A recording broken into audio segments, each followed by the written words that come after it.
మరికొద్దిసేపట్లో మన ఈ కార్యక్రమాలకు ప్రత్యేకమైన ఆహ్వానితులుగా మాచర్ల నియోజకవర్గ శాసనసభ్యులు జోలకంటి బ్రహ్మానందరెడ్డి గారు, అదేవిధంగా గుంటూరు పల్నాడు ఉమ్మడి జిల్లాల జనసేన పార్టీ అధ్యక్షులు గాది వెంకటేశ్వరరావు గారు ఆహ్వానితులుగా విచ్చేస్తున్నారు. సెకండ్లో పూర్తి చేయడం జరిగింది.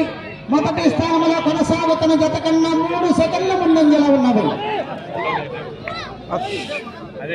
శ్రీ మహానందీశ్వర స్వామి ఆశీస్సులతో శ్రీ విజయలక్ష్మి డైరీ ఫార్మ్, ప్రగతి రిసార్ట్స్, మేకా ప్రతి గారు, సన్నా రామకృష్ణ గారు, హైదరాబాద్